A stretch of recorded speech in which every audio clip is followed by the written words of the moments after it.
Hey, everybody. It's good to see you. Or I should say, it's good to be seen. It's 7 o'clock on the 10th day of June. And I'm so happy to be here with you. We have a little bit of a free play kind of a night. Although our good buddy Tony Arterburn of Wise Wolf, and also the guy who set up Quite Frankly.gold and is now a primary supplier of all your precious metal needs to some people in this audience, at least. Well, he's coming back because I wanted to ask him, well, he can comment on whatever he wants, what's going on in the world and what's going on in the country, but also big news in the silver world where it has reached a 13-year high and all that stuff. It's finally doing a little bit better as far as trajectory than gold. Though I know gold is what, $3,300 an ounce, but still, I figure anything like that happens, I like to have Tony on because Tony's a great guest. And speaking of Tonys, right now across the street, Tony Black and my mom and Lauren and Aurora and a few other friends, they are all celebrating Tony's 95th year of life. 95th year of life. It's Tony Black's 95th birthday.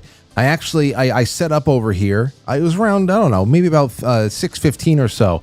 I said, you know what? I'm good to go. I'm gonna run across the way and say hello to everybody. And that's exactly what I did. Take a look at this here. This was just, I don't know, not too long ago. I didn't break a sweat at all. There I am, wearing exactly what I'm wearing right now. And Tony was so happy to see me walk through the door. But this little one over here, oh, she loved being around. She loves listening to all the adults talk. So there's Tony and the crew. My mom, as you all know. Lauren was taking the picture. There's me and Tony. He's very happy. He's having a happy day. You know what I told Aurora? I said, listen, do me a favor. She says, yes. I said, make sure that when you are out at this dinner, you remember as much as you can. Listen to everybody talk and remember as much as you can, because it is very, very special when someone lives as long and it has as healthy and active a life as Gigi Tony does. Okay? He's lived a lot of life. And here he is 95 years later, and he's having dinner with you. So absorb it all. She said, okay. So hopefully that's happening. She ate a nice pile of calamari. And we'll see where it goes from there.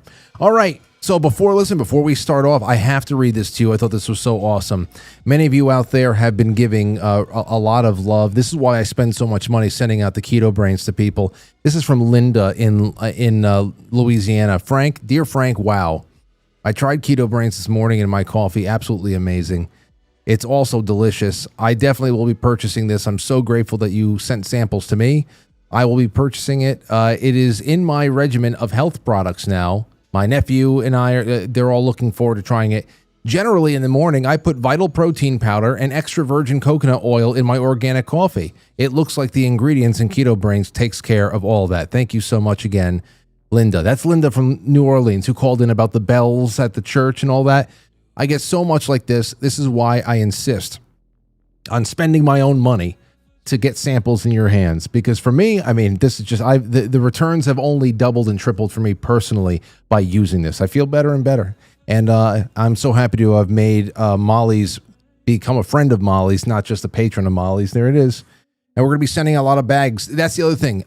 Anybody who makes a video review of your Keto Brainz, upload it to either Instagram or wherever and tag them on socials. If you're not on socials, send me a video of your review and I'll send it to Molly and they'll use it, and then you'll get a free bag. So send video reviews to me or tag Keto Brainz on social media wherever they are, and you're going to get a free bag. So just throwing it on out there. That's all. Okay, well, thank you so much to you guys for hanging out. It's going to be a good night. Let's get into the headlines. I have a really fun thing that I did. Really fun thing. I don't know what the hell hit me about tonight's topics. We're talking about Los Angeles. We're talking about all this other stuff, and something said Hallmark. How can we make some stupid Hallmark film concepts with a backdrop of communist revolutionary color revolution Los Angeles as the backdrop? How do we do that? Well, I've got some great stuff, and I hope it inspires some of you in the audience to call in with some of your ideas. Maybe we can have a couple of laughs. I know we will, because I laughed writing a few of these. So yeah, that's it. We'll be right back. Sit back, relax, enjoy the ride, and indeed, it is Tuesday night.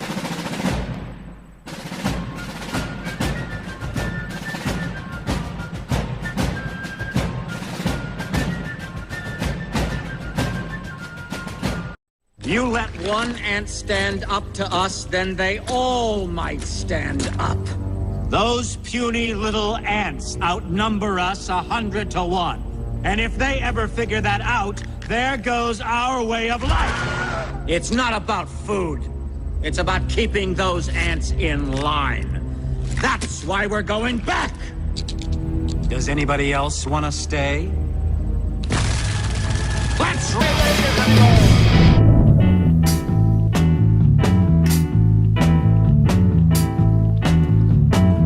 Well, no one told me about her. Okay. All right. So listen. Okay. You know what? First thing I want to do is I want to take a little bit of time to talk about Scott Schara and what's going on.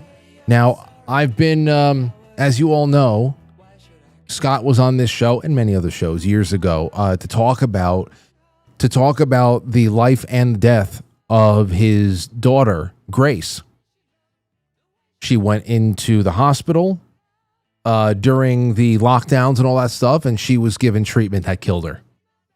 And even as her parents, Scott, and the rest of her family were able to intervene, stop things, to change protocols toward things that they were believing in a little bit more, and she started showing signs of improvement, it was reversed. She was snowed under, and she was very tragically killed. We went through this. You can search it. Quite frankly, Scott Schara, Schara, I believe. Anyway, I texted him because Scott was supposed to be on the show the first day I was back from Maine. I was going to have him back on the 27th, right after Memorial Day. I couldn't wait. I knew that the trial was coming up. He texted me, and I'm on his email lists and all that stuff, and I was really looking forward to this. Very understandably, he got back to me shortly before the 27th, maybe the day before Memorial Day. He said, "Hey, listen, my attorney said that I should not be doing any media until all this is over. And now that the trial is going on, he still can't really say anything, but there's plenty to be extracted from what's going on in that courtroom. And when the time is right, he will be back on the show again. And perhaps we can go back through all the key points of everything, the entire story, for those of you who never heard it before. But you can go back in time through the archives and find it. Either way, he said, I'm in trial. I have an agreement with the judge not to do interviews, but you have to watch this clip. And he sent me a clip of Dr. Mary Talley Bowden, who was on Joe Rogan, I guess just this past day or so. He said, listen, you can go clip this and share it. I said, you got it. I'll take a look at it. Then I saw Vigilant Fox put the clip out there. I said, okay, I'll grab this one because sounds like they got a really good snippet here. So here is from the Vigilant Fox. This is a more recent episode of the Joe Rogan Experience, and it features Dr. Mary Talley Bowden, and she's talking about this it's a landmark case that's going on right now for the Scharas and the justice that Grace, her family, and everybody else in her shoes that were put in her shoes deserve at this point. Listen to this. There's actually a lawsuit today that's first jury trial in the country over these hospital protocols, where they had a young woman with Down syndrome. They basically euthanized her. They gave her a DNR order, even though she didn't have one. And the father has just been wonderful. It's a Schara family. And Why did they do that? They euthanized her for what? No, the DNR aspect of the story is the most diabolical. Out of all of the horror that is that comes through when Scott goes through, I mean, because he knows every detail, has not lost anything. How could you? But the DNR is absolutely insane. Seen this. I have reviewed records from these hospital patients, and they'll euthanize them. They need the bed. They say, well, they're going to die anyway. What was this person in the hospital for? COVID protocol. So, and they wait. So they were in the hospital with COVID, and they gave them something to kill them? Yeah, that happened. I'm sorry, but that happened. People, they give them morphine and insulin. What? Yeah. That's common? Yeah. I've reviewed charts. In this situation, they gave her a DNR, which is do not resuscitate, meaning if they look like they're dying, you don't do anything, which that was not the case. So they're suing for battery, which is one way of getting around the PrEP Act, because the PrEP Act is very hard to penetrate. The PrEP Act protects everybody, all the doctors, all the hospitals from any wrongdoing during COVID. So it's been this big challenge trying to get around the PrEP Act. In this case, has hope of getting around the PrEP Act because they're charging for battery, and they're in trial. It started today. It's in Wisconsin. So that gives me hope. Yeah. We'll see what comes of it, and eventually Scott will be on the show. I'm sure he'll probably be on Rogan. I hope he does too. I hope he finds the biggest platforms to tell Grace's story, because it is an incredible indictment on healthcare in this country and the people who put themselves forth as the authority, the unquestioned authority.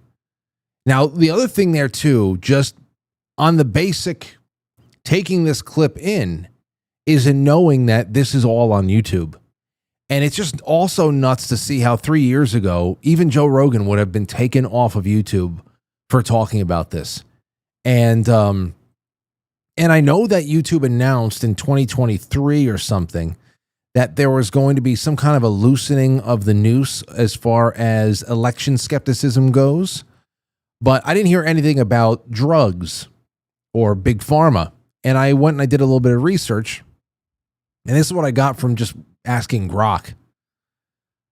YouTube announced changes to its content moderation policies in June 2023 that effectively loosened restrictions on certain types of sensitive content, including vaccine skepticism and election skepticism, prioritizing free expression. According to posts on X from June 2025, YouTube raised the threshold for content removal, allowing videos containing misinformation about COVID-19 vaccines and elections to remain if they are deemed to be in public interest. Whatever the hell, more vague bullshit. I wouldn't trust it. But the fact that this entire episode can be viewed on YouTube, or the fact that anything that I spoke about with Richard Gage, I have not felt inclined to remove my episode with Richard Gage. A couple of years ago, I would have said, we'll leave this to everything but YouTube. But the fact is that he's on there going into even deeper detail because he was on for longer with people like Patrick Bet-David. We're talking about millions of subscribers there, and just not my 100,000. So, yeah, it's interesting to see how the direction everything is going in, at least from a surface level on free expression. YouTube's official blog post from June 2023 focused on updates to its approach to U.S. election misinformation, emphasizing a balance between open discussion and community protection, but did not explicitly detail loosening rules on vaccine skepticism.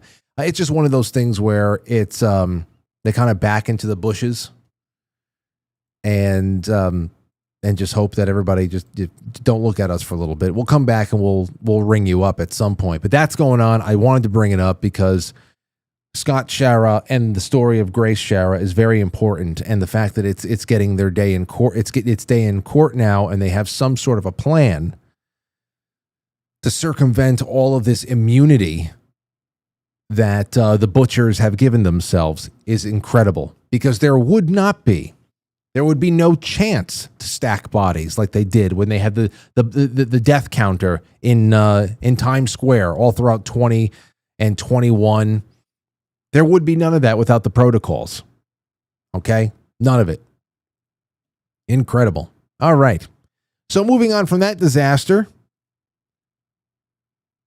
to Los Angeles. Again, take a listen to this. Governor Newsom files emergency restraining order after Trump activates additional National Guardsmen for LA riots. So, like everything else, a situation gets out of hand. Democrats stand up and say, we don't need your help. You're making things worse, when they're not doing anything. They have no control over anything. And their default position is give the vermin room to destroy. That's always been the default position.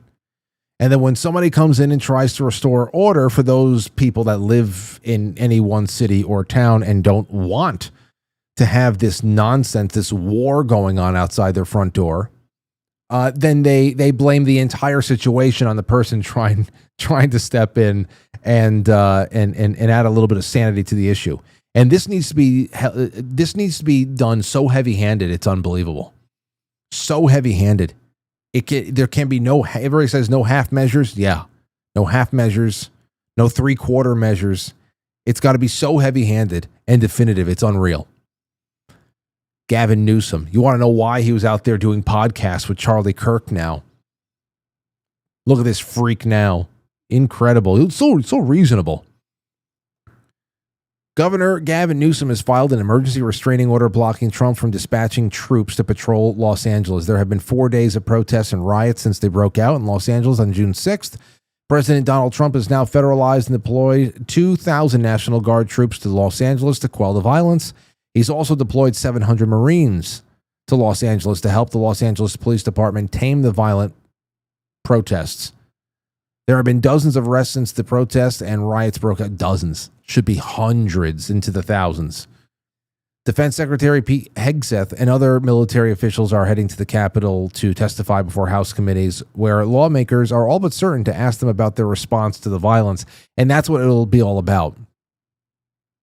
The FBI is investigating any and all monetary connections responsible for these riots, says Director Kash Patel. Good. Snap people up, ask them who gave them the $100, and there you have it. That would be nice. You know, listen, I got to say, I saw people are going after Gavin Newsom in some way, in some incredible ways. I saw his wife got brought into it. This guy, who's that? Antonio Brown. Oh my gosh. Incredible. Maybe we'll talk about that later on. I don't know. Either way, seems like Gavin Newsom's wife has been around. But I had to look into this because, people were making Harvey Weinstein comments. So I wanted to see, was she an actress or something? Because I don't know anything about these people. And I looked into Jennifer Siebel Newsom, the latest, let's see here, an American documentary filmmaker and actress who was the first. Now I said, okay, well, maybe that's where all the Harvey Weinstein things are coming from. But listen to this. Who is the first partner of California? The first partner of California as the wife of Governor Gavin Newsom. I got this off of just a Google search. There, off of a Google search. I said, what? What the hell did I just read? And then I went into it. Jennifer Siebel Newsom chose the title First Partner as opposed to the traditional title of First Lady to send a signal of inclusivity, recognizing that one day there will be a woman or LGBTQ plus governor of California, and to elevate the importance of partnership. Throw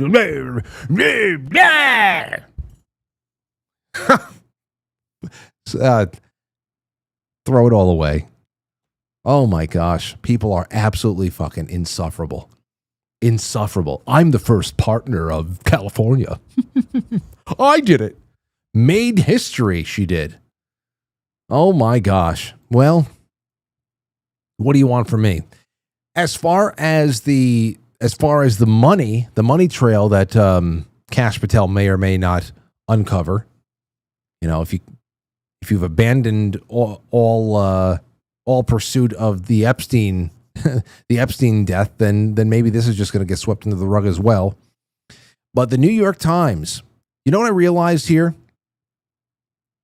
That no kings thing I showed you yesterday.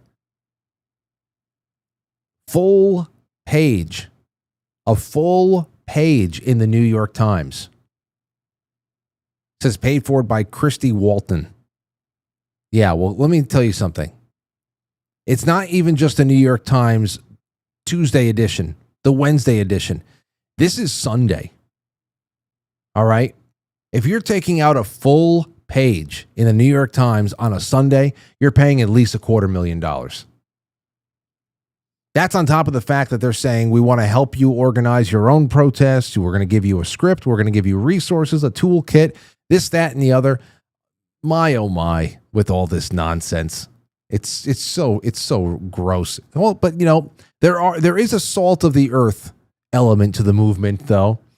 Here's somebody who's talking about a shared hobby that a lot of the protesters have right now, collecting rocks. Look at this. See this is really uplifting and positive. I know you guys have been getting a lot of bad news out of LA there you go. The past couple days. Well, right, what you guys are watching right now, this is happening at the same time. This is I guess a community rock collecting event where they're kind of looking for collectible rocks. And yeah, I mean, this is also when you see people come together and share a hobby. It's incredible. Yeah. This is the salt of the earth aspect of the movement right now. See? So it doesn't take money to get cavemen to pick apart sidewalks so they can have stones to throw. These people are probably really doing it for the love of the game. Got to give them credit. This is probably for the love of the game. You can't give every last one of those people $100. You gotta really love tearing up the sidewalk to throw at cops. This don't think it's all paid. You just need a little spark. You just need a spark, and then the animals, they give themselves the green light. Or this thing over here. This thing over here that Nick Shirley came by. I'm sure this thing would work for a nice tub of ice cream. Fascism! Let our people free! Suelta nuestra gente! What's the windblower for? Just for the fucking tear gas to blow it back at those motherfuckers! If you have a fucking blower, bring it up! She has a battery powered leaf blower to blow the tear gas back. She thinks she's Storm from X-Men or something like that. Have you even tried to keep leaves from blowing back on you when there is even a slight breeze? Obviously, she has not done any of the work that her ancestors has done out in the fields. Okay? Because then you would know that this little USB chargeable wind blower, I can't believe that. I've got a leaf blower. We're going to push. I thought of everything. We're going to keep the tear gas back. Oh my gosh. You can't even keep pine needles from blowing back in your face when there's a 5-mile-an-hour breeze. You got to wait for all the wind to stop so you can get everything down the driveway and down the street or into a pile and whatever. She thinks she's going to repel gas. That is so funny. So funny. And of course, this is one of the people out there talking about how the U.S. belongs to Mexico and all that stuff. And again, it was conquered. A lot of it was bought and sold. And you're only standing there because enemies inside the gates have allowed you to waddle here and sit down and become incredibly fat with the surplus of shit that we have created for you. Okay? That's it. This is not some Reconquista, you and your leaf blower. You are so pathetic to think that you have any power in this situation. Your entire life has been sponsored by people who want to destroy the U.S., and they're not Mexican. Anyway, that's all I got to say on that. And then over in New York, we had a little bit of a response from Eric Adams because, you know, it's the 14th is the weekend. It's the No Kings all over the place. And I just want to, let me see here. Here you go. He's just getting ready for what's coming this weekend, which has been announced with the No Kings thing. But take a listen to Eric Adams. And who's this? Who's this? I don't know who the other person is. But take a listen. I understand that some New Yorkers may be angry, afraid, and ready to express that. New York City will always be a place to peacefully protest, but we will not allow violence and lawlessness. The escalation of protests in Los Angeles over the last couple of days is unacceptable and will not be tolerated if attempted in our city. We have no tolerance for violence. This time. None. We have no tolerance for property damage. We have no tolerance for people blocking entrances to buildings or blocking driveways or blocking cars from moving. And any attacks against law enforcement will be met with a swift and decisive response. This time. I'm fine with it as long as they're telling the truth. As long as they're telling the truth, I don't care. Just make it so. That was by way of Leroy Press over on Instagram. So, we'll see. We'll see. You know, that's just what it is. You got these, everybody's out there stealing shoes to avenge Santa Ana. You got people trying to blow away the tear gas with, I don't know, to bring out the oscillating fans there too. But there is just so much. Now, listen, I had some ideas. I said, how are we going to have fun with this tonight? It's 7:30. And I want to take your calls. I have a voicemail here from Kenny in Cleveland that I want to get to that just came in. The number is 914-200-0269. We're going to bring it to the halfway point. Then Tony Arterburn is going to join us in the second half. But I got to say, I came up with something. I don't know where Hallmark movies popped up for me. But I was looking at all this because it's just the farthest from a sleepy little, you know, I don't know, town, a marina, a town that you built around a marina that's built around a town, a ski resort, a sleepy little mountain town that has, you know, just pockmarked with cafes and cupcake shops and all that stuff. And it's just the complete opposite. There's just no etiquette, no decorum. Everything's ugly and everybody's angry. Nobody's at peace and there is no prosperity. At least what's on camera. I understand. This is media here. They're trying to give you a very specific thing. And I heard some of Kenny's voicemail. I think that he's got something to add to that idea of giving a very specific point of view on on one issue or another that is there to throw very split opinions or very split messages to two disparate groups of people. But I said, how am I going to make some fun for people? So here's what I want to do with you guys. Now, on Twitter and also on the Discord and everything else, I put out to you all, I said, here's what I want. And let me get into the speakeasy, our little community on Twitter. And I'll tell you exactly where it is. Here you go. I said, pitch me brief concepts for Hallmark movies, romance flicks. I want romance flicks for Hallmark, starring all types of liberal, commie stereotype characters with the chaotic, violent backdrop of the LA riots or something else, some kind of a protest hell. And I have a few over here that I did. I got one from John Ward I have to read to you in a second. My producer, Krista, sent one over. It's just really incredible. Really incredible stuff. And that's what I want you to call in with. I want you to call in with an idea for a Hallmark film. I'll give you an example. Here is one that I wrote. It's called Love in the Tear Gas, where a trans tattoo artist, Riley, is stranded in Seattle during a fiery anti-capitalist protest when their e-scooter suffers a flat tire.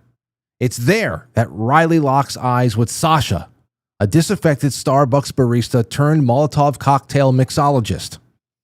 Riley and Sasha dream of opening a vegan bakery when the war is over. But can their new love outlast the feds? Ah, now I know that one would be good. I love that. This is one of those things where I laugh.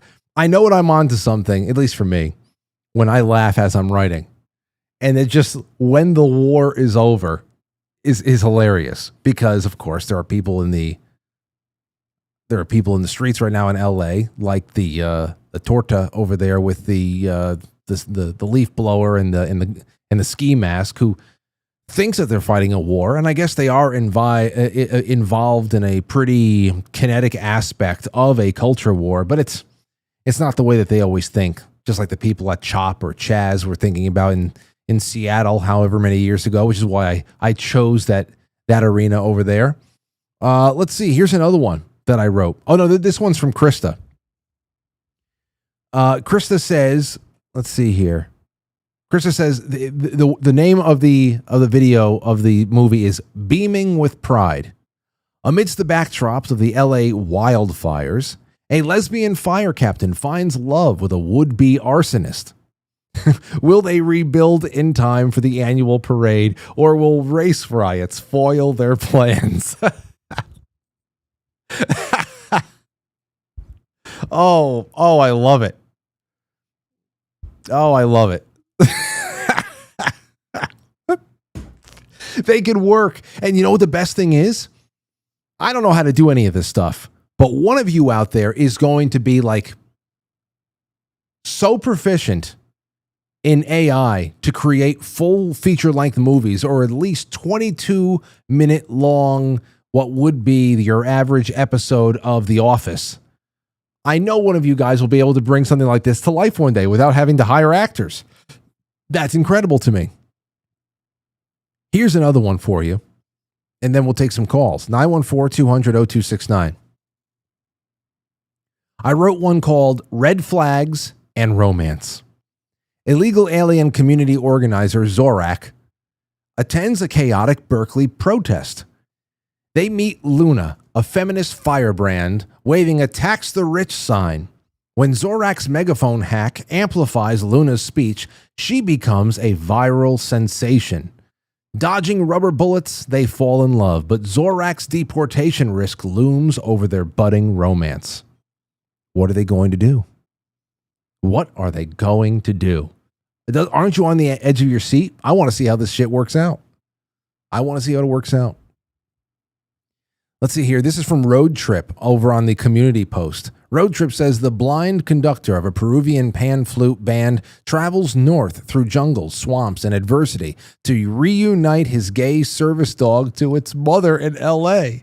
The odds are stacked against them in a game of who can you trust as they move between cartels and stay close to the coast. Wonderful. Wonderful. I love it. Let's see here. Who's this? This one's from AK. AK in the Discord. Sage, a trans-Marxist poet with a flair for dramatic manifestos, meets Ember, a non-binary Trotskyite DJ, a Trotskyite DJ, who remixes Lenin's speeches into thumping techno tracks that rally the masses at a climate change protest. After things get dicey, they both find themselves hiding in a pillaged thrift store.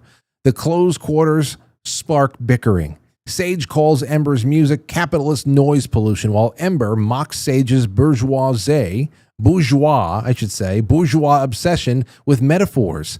They eventually get into a heated debate over who's got the better red aesthetic. They eventually realize that they're both retards that have a lot in common. Their romance explodes when Ember dedicates a Molotov cocktail to Sage before throwing it at a cop car, setting it ablaze. In the light of the burning cop car, Sage falls for Ember, and they both decide to move to Quebec and live their days lecturing people about how Trump is a fascist. This is a good one. That's a great one. These are wonderful. Who is going to direct these? Who's going to direct these? Who among you is going to direct this? Call in right now. Let me know what the hell you think. Let's see. Here's a call. 479. You're on the air. Comment with anything, but do you have a Hallmark film for us? A Hallmark film. I'm sorry I called in at the wrong time, and I do not have one off the top of my head right now. No. Well, no. We were making. It doesn't matter. What did you call? What did you have? You can say whatever you want. Go ahead. I'm just a first-time caller. I'm just became a subscriber not too long ago as well, and I just wanted to call in and remark about these riots going on, and it just seems like Trump's back in office now, and we're back in with all the weird little riots with pink hair and leaf blowers again, and I had such big expectations coming with Trump coming into the office again, and I don't know, man, it just feels eerily familiar again, and it's just sad to see all of this. It should, though. I did you go? Well, and first of all, it's great to have you on. Thank you for calling in. But let me ask you something. Coming into 2025, where we got over that hurdle that was the 2024 election, and now we get to game plan for a whole nother set of scenarios for the following year, which is this year. Was there ever a scenario that you didn't see this happening as far as people putting money on the streets to cause any kind of disruption? Because what's going on here. Here's the thing. Here's the thing that's really just the most insidious part about this entire thing. Lethal force. People are talking about, how far are we going to go with this? And, look what's going on in L.A. Well, in certain cases in L.A., from just what's been caught on camera, lethal force is already justified. But what this shows you right now, this shows you how insidious the situation is. The Trump administration is actually showing once again extreme restraint, because all of this has been set up in hopes that people will be killed by law enforcement so that it could be used as a political weapon. They did it in 2018 when they started sending the first caravans down to the southern border. They wanted foreign nationals to be killed at the southern border by anybody controlled by Trump. That's why they sent everybody over to the White House in 2020, in May of 2020, to start throwing, shit around and burn churches in Washington, D.C. They wanted people to be shot down in front of the front gates of the White House. They wanted those optics. They actually want people to get killed because it'll suit them in the news. It's crazy. There was no scenario that I could have ever thought up that did not include some element of this in 2025. So I don't know, there's good, bad, and ugly, but this is one thing I knew was always going to be here. But, great point. And I understand what you're saying. And, but what can we do at this point? We're, 10 years down the road from the first cycle of everything, and we're still dealing with the same thing, and we have no way to respond to it because every way that we can respond to it is set up to be something that's going to be backfired again. So I just feel like we just keep spinning our wheels while this just keeps happening and it keeps happening. And, the people who are responsible, who we all know is responsible, the Soroses and everything else, why are those people never dealt with? The cycle never stops. It's a good point. But anyways, that's where I was going with it. I'm glad you made the point. And again, thank you for calling. Thank you for sponsoring the show, and keep in touch, please. Absolutely. Thanks again. Yeah. And to his point, in a couple of years from now, even in a couple of months, this is all on Trump right now. I don't know what kind of support he's going to get from Congress, but there cannot be any half measures. What's going on in cities around the country, well, soon to be cities around the country, but right now, displays like this need to be absolutely steamrolled. And the people swallowed up need to be thoroughly interrogated. And big fish need to be begetting bigger fish. And that's just really what it is. I mean, there needs to be you can't tell me that the money trail You wouldn't be able to find 15,000 buffers that bring you to all to the people and the organizations you want. I don't know. I mean, it sounds pretty easy to me, but there can't be half measures. It has to go all the way. So, I mean, that if that doesn't happen over the course of the next couple of years, then again, what usually happens is everybody's eyes are on one thing, like we're doing right now, while trying to balance, perspective of where other things are going. Because now we're not talking about Ukraine and Russia. We weren't talking about Ukraine and Russia. Just a couple of, early last week, we're talking about missiles that are drone attacks going into Moscow, and whether or not the White House knew anything about what was going on with these escalations in violence out there. So it's just like eventually our eyes will be diverted away from this, and then we'll ask, hey, what kind of resources are being put into what happened in LA last month? And then if you get the roundabout answer and nothing happens, then we'll know. But I really hope that it's all steamrolled. Let's see. 424, you're on the air. Go ahead. Hey, it's Carlos in Hollywood. What's up, Carlos? You got a Hollywood film for me? Close. I wanted to tell you a story. I've been meaning to tell you for a while. I'm trying to turn off the TV. Damn it. You're gonna get a kick out of this. A former assistant of mine is currently one of the top executives at Hallmark. He's the head of production, and I believe he's probably the only head of production in the studio system that actually has the ability to buy projects. Really? I'm going to send him this segment that you just did. I'm actually trading with him because I'm in talks to sell a couple things there. But I just thought it was so funny with the odds. He just left me a message, and I'm watching the show. Oh, and then dude, you're doing the Bolshevik. Let me ask you. So, would he be able to hook me up with somebody that can book me some of these actors? I would love to interview people like Brennan Elliott and stuff like that. Like these actors. Probably could. These actors that we see all the time. I would love to. Yeah. He probably. By the way, I could probably assist if it's not him. Awesome. The people. If you want to have your people shoot me a list, I can. I'm happily help. We watch so many of these damn films. I have a couple more. I know. I told I don't want to say his name just for whatever. Not that you can't find out, but I've told him about you before, and he just laughs at the various things that I tell him about, and I've sent him actually clips from when your mom and everybody's on the show in the past. So he's aware of the show even. But I can't wait. I can't wait to send him that thing. Here, listen to this. I'm gonna read you one. I have two more that I wrote here. This one is called Love and Anarchy. Okay, Love and Anarchy. And here's the plot.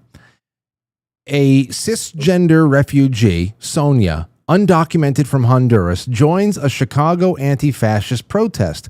They meet Kyle, a reliably subservient beta male ally handing out free kombucha at the makeshift hospital tent.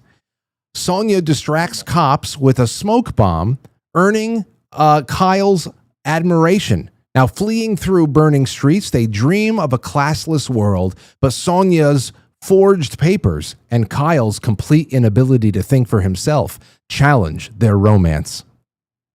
I can't take it. I can't. I wouldn't be. By the way, here's what's interesting. Oh God. I mean, it's obviously it's funny in this regard. I don't think they would do it that way, but I could see a world where they buy this. I'm not even kidding, because so my former was at Focus Features, and in the wake of COVID, the 2020 of it all, and Disney buying Fox, the Focus Features, folded. And, he was involved in 11 of their more recent Oscar contenders and winners. So they brought him over to sort of fancy up Hallmark a bit, but also address some of the more, DEI kind of material. And he's not that. The thing is, like, in real life, he's not that at all. But given what went down the last 5 years. But anyways, he's there. I could see a world where they actually buy this. There's a new executive they brought in who's still very, very wokey. So I could see a world where they buy this and not realizing that it's tongue in cheek. Yeah, well, here's the thing, and thank you for the call, Carlos. It's good to hear from you. Yeah, of course. And send me any Hallmark resources you have. I don't know if they would really do well, if they would be tolerable enough to watch a full feature.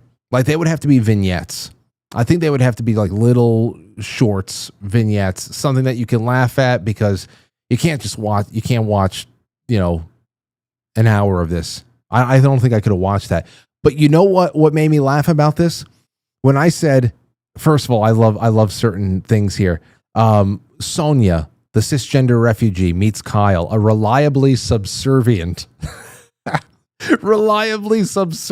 beta male ally, handing out free kombucha at the makeshift hospital tent. Now, at the hospital tent, what I was thinking when I wrote this, what I saw in my head was that absolutely pathetic scene inspired by the Antifa tourniquet incident. You remember that? I had to go and find this. This was like 4 or 5 years ago or something like that. And some Antifa guy, I saw this, Antifa uses a tourniquet on a rubber bullet flesh wound. And the guy who's getting the tourniquet put on his leg starts screaming about how the tourniquet hurts and all that stuff, and I don't want to lose my leg. It is literally a flesh wound. Got hit by a rubber bullet. Do you guys remember this? Listen to this. Listen to this. Breathe. You're good, bro. You're good. Yeah, good. Look at this. Wait. Look, I don't know if you guys can even see the wound. Look. Oh, her fat arm is in the way. Hold on. Good. Look at that. It's not even bleeding. It's just open. And somebody takes their belt off, and they saw this on like Saving Private Ryan or something like that. We need a tourniquet. He's laying down. There's 10,000 people around him. And of course, like if he was bleeding out, this was not tied tight enough. It was not tied tight enough. And watch this entire medical procedure. It doesn't take more than 50 minutes, seconds. Good. Good. It's all right. It's all good. I know. Breathe.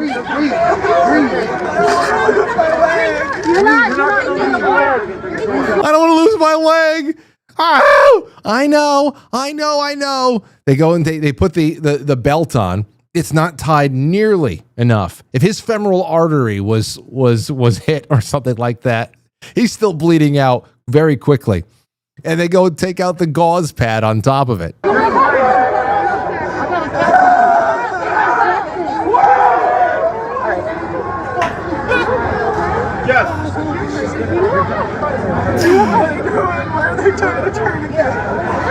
just don't want you to bleed. Okay? We don't want you to bleed. It's not going to stop the bleeding. You're good. You're good. We'll take it off in a couple of minutes. Like what's the whole point? The whole reason why you put a tourniquet on is that you can go in there and do some surgery, sew a person up, sear them up, whatever the hell, cauterize the wound or something like that. What you put a tourniquet on somebody so you could apply a pad of gauze? I think that when you really analyze the left and the street rats to go out there during these times of upheaval, the LARPing that happens is the funniest thing. And I think that in a Hallmark scripted setting, it provides such rich fruit. It's amazing. They're all, I know. So those are some of the things that came in with that. All right, here. Okay, you want to hear this one? This one is from John Ward. Okay, and it's called Lemon Party. This is from John Ward, the John Ward, world champion. The year is 2069. Disgraced former news anchor Don Lemon, now in his 90s, has been reduced to a wrinkly, leathery, street-walking AIDS raisin, spending his days begging for change against the both literally and metaphorically flaming backdrop of New York City.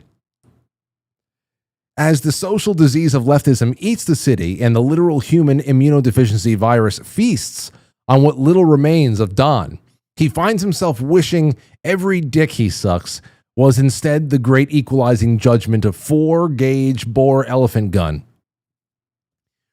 But when the city is struck by the news that Brian and Ed Krasenstein have been found at the bottom of the Hudson, one with cement shoes and the other with a cement hat so they can forever blow each other. Forever. It's like a cement 69.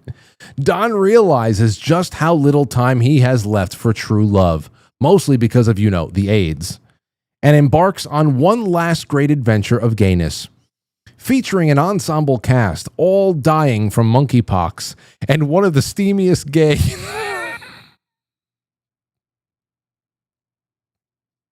steamiest gay...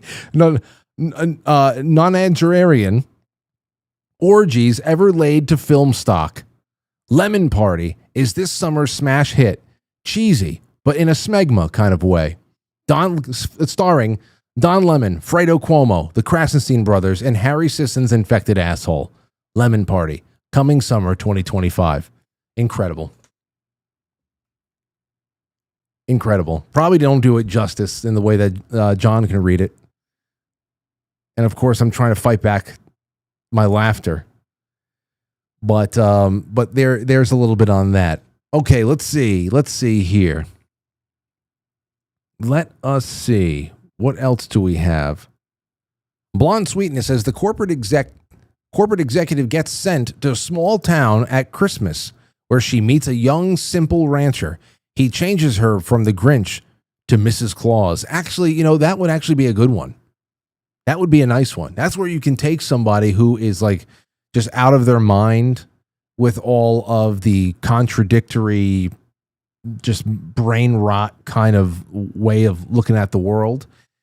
And they get sobered up. Now there is a lot of that. There's usually like a high-powered lawyer or a party planner or some kind of, corporate executive girl who has established herself as the best in the world at whatever she does.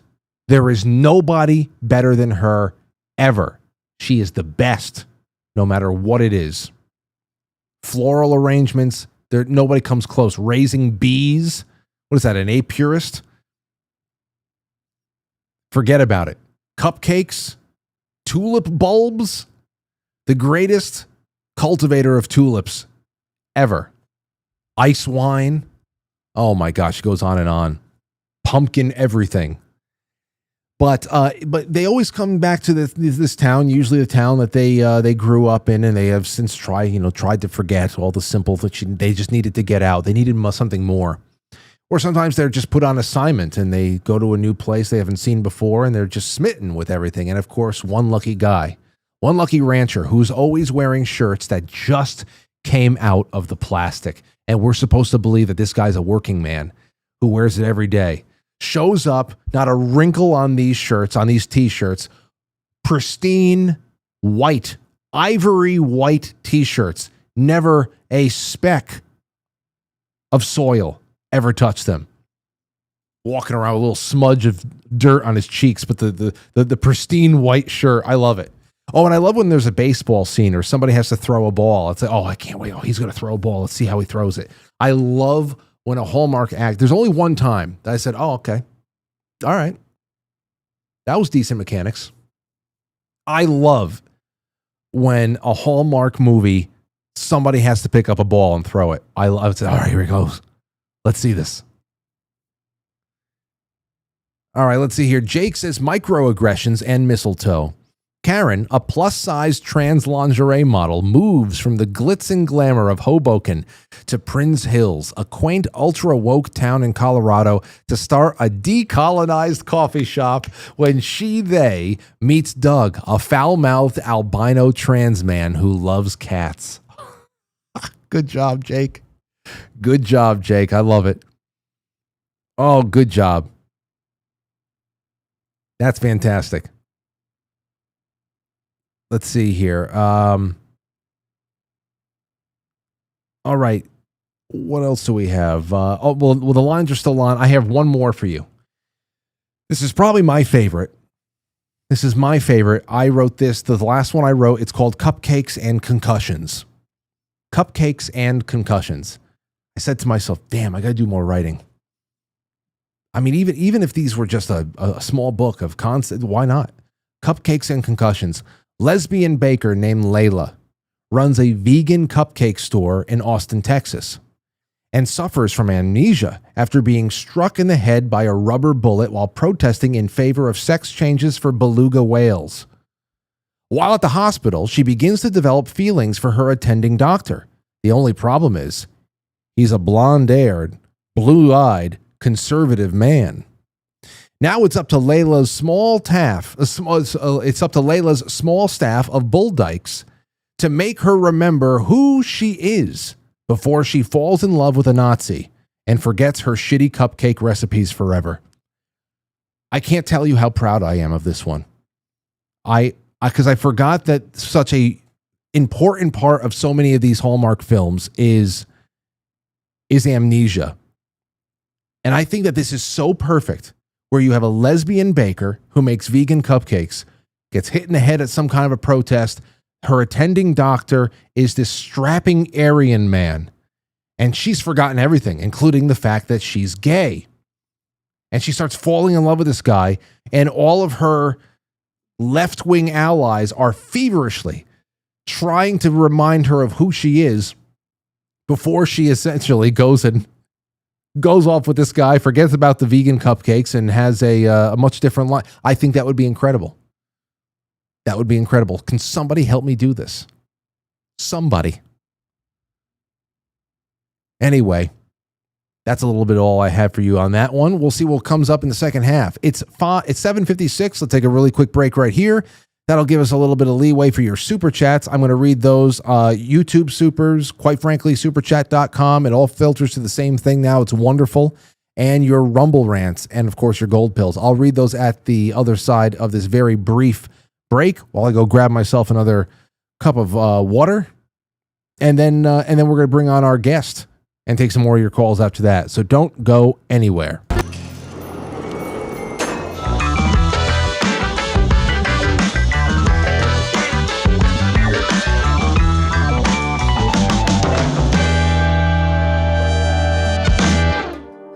Ranking Expo, that's going to be something else. Let me see, what else do we have? Thank you, Lease Breaker. Shotzi says, a very happy birthday to Tony Black. Perhaps Tony can attend the September event. We would all love to give him a hug. He will be there. I talked to whenever I say, Tony, will you do this? Tony, will you do that? Would you like to come hang out here? Would you like to do this? He always says one thing, if God wants.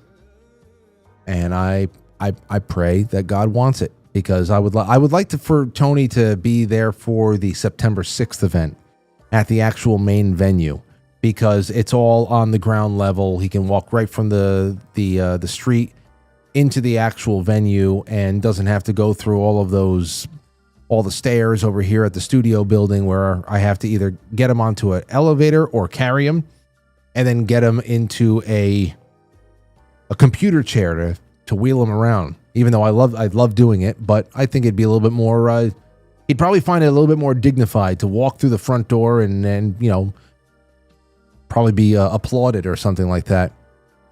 So I look forward to that. I really pray it's possible, because I know that he'd like that too. All right, so that's what I have from there. Thank you guys so much. I'll be reading your supers as we move along. All right, over on Rumble, we've got Big Chief Patriot. Says, hey, Frank, here's a little something to buy Tony Black a happy birthday beer or a seltzer next time you are hanging out with him. Happy birthday, Tony, from the Franklies. I will definitely get him that seltzer. He no longer smokes or drinks, I think, for a very, very, very, very, very long time. Apparently, he used to like cigars, but that many years before I was born, he stopped, I think. But seltzer sounds good. Seltzer sounds good to me. Hey, would you blow me? Says, I was supposed to get a stent put in my heart yesterday, but the doctor said I've got too much blockage. Don't need prayers. I'm agnostic. I need knowledge from Jay on how to reduce arterial blockage. Well, geez. Well, number one, it's good that you're in the care of a doctor. Number two, get in touch with Jay. He's a clinical nutritionist. Get in touch with him. He has open open messages on Instagram. There's also the email that you can find. He responds a lot to people on Twitter. That's at Jay Gulanello. Get in touch with him, please, because that's something I want to bring up on the show again there too, about blockages and whether everybody in my family still, they're on that kick of, animal fats, steak, fat, beef. Oh, okay. Well, that's just going right to your arteries. And I want Jay to clarify this again, because it's mostly sugar. Again, sugar and the hardening of arteries and all that other stuff. I want him to clarify all that again. But as far as breaking that up and what the working theories might be and what the studies and the science might show, get in touch with him, and do it quick, please. Obviously, you don't want to let that hang around. All right, let's see. Over on QuiteFrankly.tv, C. Blanche, gifted, thank you so much. Hogleg, thank you. Vesper says, I'd say you missed your calling, Frank, but no. My calling at what? What exactly I just wonder now what it is. Writing, is it writing what? For the Hallmark stuff? I think I'm doing pretty good. I don't know about you, though. I feel like I'm doing pretty good. Let's see what else is over here. Oh, let's take a call, shall we? Hold on a second. Let's take a call. Jonathan, are you there? Yes. All right, Jonathan, you're on the air. Go ahead. Hey, I don't have like a specific Hallmark movie for you, but do you remember I'd grown up as like a '90s kid? My parents, growing up in like a Christian conservative family, they forced me to watch all these focus on the family movies, and like there was this one chick that her name was like Mandy something, and she sang. And those movies were so grueling to me because they, like, all our family wouldn't let us watch like the Hollywood type movies. And I wondered if you remembered those, like the Seventh Heaven series. Oh yeah, yeah. You know what I'm saying? It was all kind of that Hallmark vibe, Yes, and that's the thing there. I would be averse to that. Like I would not. I never watched, I don't think, an entire episode. Maybe I did. I mean, it was 30 years ago. But I don't know if I ever watched a full episode of Seventh Heaven or anything like that. Mostly because I just wanted something a little bit more cool. I don't know, kids. I didn't want too much drama. I just wanted something fun. Yeah. But in the same thing with Hallmark, I never knew how to really articulate it, but I just found it boring and cheesy. And I just wanted something a little bit more, Arnold Schwarzenegger, True Lies. I just wanted True Lies and Terminator and Commando. All that. Yeah, Commando and Terminator and Rambo and all that stuff. And I or even the parodies. Like I can't tell you how young I was. I don't know, 3rd grade, 4th grade. We're watching Hot Shots Part 2, and so that's the stuff I wanted to. But here's the thing, Jonathan. It's just that all these years later, it was maybe it might have been 2020, 2021, something like that we started getting together. We said, hey, let's watch. You guys want to watch some Hallmark Christmas films and make fun of them, because there's always a creepy Santa Claus that's like, spying on somebody behind a house plant or something, trying to hook people up, always invade. Yeah. There are so many things that I thought it would be funny to rip on, and that it became a tradition in the family. Now I hunger over that. And why is it? Because I find that the prim and proper, everything is perfect, even when you have problems, you have no problems kind of settings of these movies. They even when you can't find a joke, even in between the jokes, at least you can just sit there and smile, because it's just also, I don't know, they're comforting to me now, whereas they would be boring and get this off the television. I just have so much fun with them now. You remember the Hallmark movies ruined the wife beater for us. Like you couldn't wear the wife beater comfortably after the Hallmark stuff came out, because the bad boyfriend and all the Hallmark movies always wore the wife beater. Oh yeah, and they're all like they're all chiseled and shit. Yeah. Yeah, I know. There's just so much. I love it especially because Hallmark hires all the same actors constantly. You're watching the same people fall in love under assumed identities so many times over, and that's also funny. Where we have nicknames I'm not going to say who it is, because if I do meet these people one day and this show starts getting around, if clips of the show starts getting around, I don't want to put myself in a weird position, but we have nicknames for a lot of Hallmark actors and actresses. Like there's one girl, she has we call her no lip. She has her upper lip is just not there. She has a very thin upper lip, so we call her no lip. There's another one that has this face as if she's always smelling shit. So we call her we call her smelling. Oh, it's smelling shit. But like one of the guys, we have like plenty the same grandmother too, all the time. Let me hold on. You know what? Oh, the same grandmother. I have a picture. Hold on a second. Look. I just went through some of the Hallmark actors here. Now I can tell you some of our nicknames for some of these people here, and I won't tell you who. But there's somebody on this page right here that we call Owl, because we think that he kind of looks like an owl. There's another guy on this page that we call Dog Mouth, because he kind of looks like, like when a dog smiles for the camera, he kind of looks like he kind of looks like a smiling golden retriever when he smiles. It's a nice smile, but he just reminds me of a happy golden retriever. So now we call him Dog Mouth, and it's just fucking stupid. It affects everything. And the other thing there too, Jonathan, and thank you for the call. Anything else you want to say? Yeah. No, I just love your show, man. I'm a huge fan. I appreciate you letting me jump in and have a couple minutes with you. Have a couple more. Call in whenever you want. Thank you. All right, brother. Bye. All right, take care. The worst thing that could happen to somebody in a Hallmark film is like you find out that the father has high blood pressure. I saw medication behind, in the back. What's going on? Your father has high blood pressure.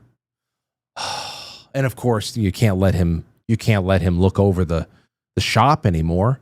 He has high blood pressure. You're gonna let him manage the shop under that kind of stress? You can't do that. It's time to come home. It's time to take over the family business. Grow up. Oh, we have so much fun with it. Anyway. Thank you, Vesper. Thank you, Hogleg. And thank you, Sean Joe, over there on Rumble. That's all I got for you on that, and that's all there is. All right, here's one more thing I'd like to give you while I open up the lines for Tony Arterburn as he shows up. He'll be here in a couple of minutes. But something I think everybody's going to like. If you go to QuiteFrankly.tv, if you go to merch, there's the apparel section where all of the merch is. Well, there you go. The Goodfellas design is up there. It's in white, it's in black, and where the hell did it go? It's not there anymore. It's gone. There's the black, and there is the white. I think they're beautiful. So the Goodfellas design with me and Matt is up, and I want to thank again to Shane B. A reimagining of a classic movie scene turned classic internet meme. Frank and Matt laugh until they cry. Designed by the Honorable Shane B., who hangs out mostly on the YouTube chat. So that's from Shane. And also there is, I didn't put too much attention on it, but the Best Apocalypse shirt, the Best Apocalypse Ever shirt is up there as well. So just letting you know, the good fella is out there. Here is a voicemail from Kenny in Cleveland. Take a listen to this. Hey, Frank, this is Kenny in Cleveland. Just a real quick point. You know what? No. I want to save Kenny for right after Tony Arterburn, because we'll have time for a couple of calls there. Tony's showing up now, and I think that is... let's just jump into this, shall we? So, let me see. We have a couple of things. I was looking at buried stories by way of Vigilant Fox over the last couple of days. We were talking about Scott Schara and the big lawsuit that is being adjudicated right now in Wisconsin for his daughter Grace. That is going to really bring it to the front step of the medical industry as far as their behavior during 2020 and beyond. But there's other stories that are, they're making their way around, but sometimes you don't have the context as to their significance. And for the story on silver, I'm bringing Tony Arterburn on from Wise Wolf Gold and Silver, the guy who set up Quite Frankly.gold. It's great to hear from you again. Tony, how you been? Tony, you hear me? Hold on. Join with computer audio. Tony, you hear me now? Tony? What the hell happened? Hold on. He was on, and then I saw something I haven't seen before. And let's see if he comes back. Hold on. I'm just gonna end it. We're gonna start all over again. My bad. Hey, try again. Give me a moment. Just a second.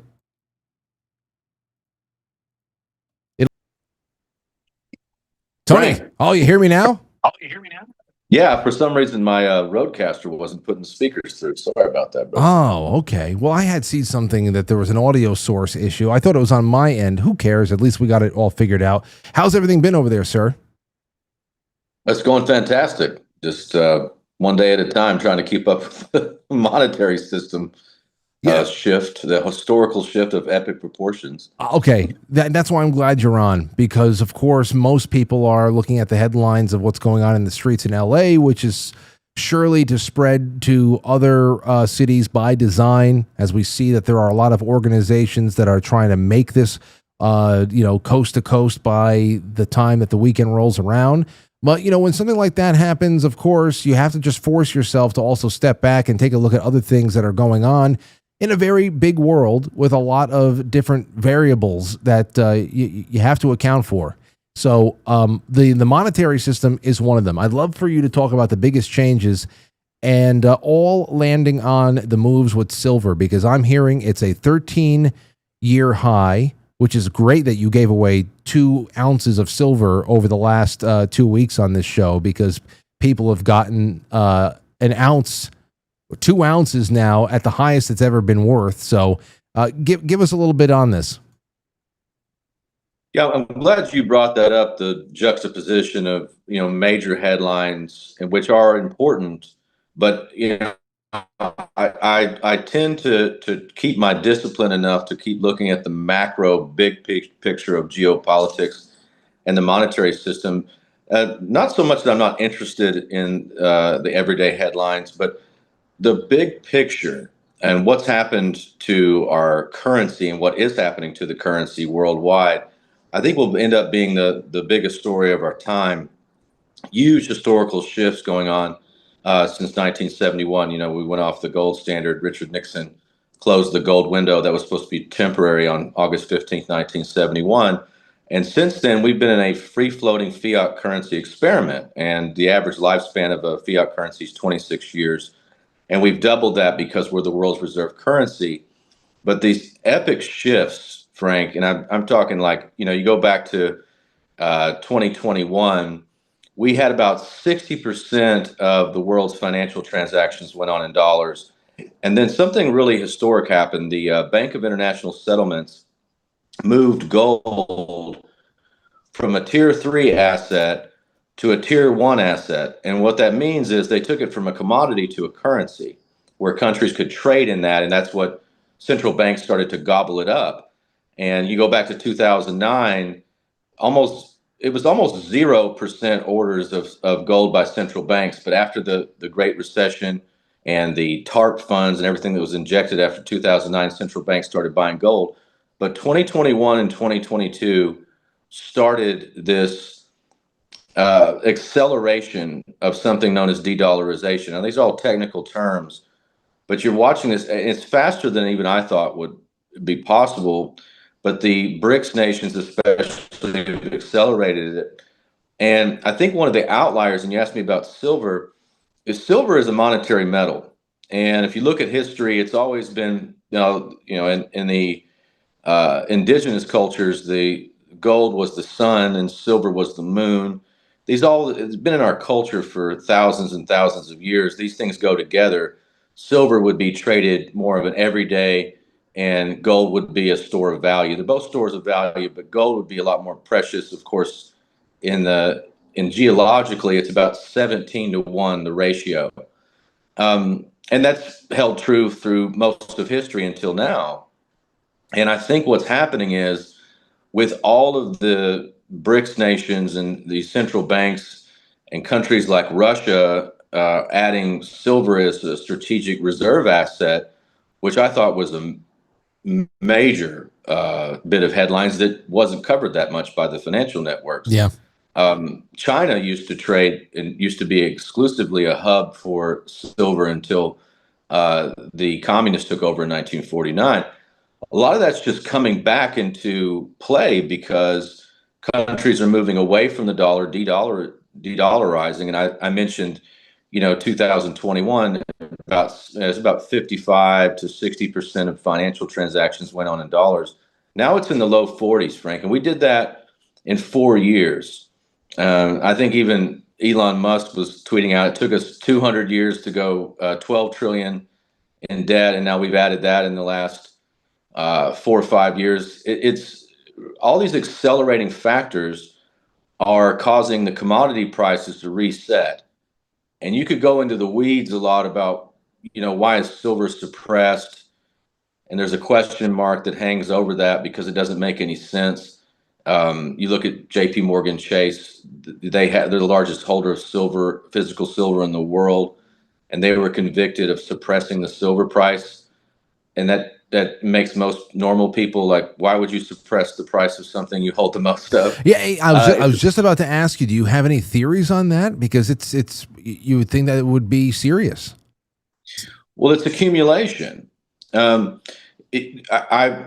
been looking, but I haven't had anybody stump me with this yet. But can we name a commodity whose all-time high was 45 years ago?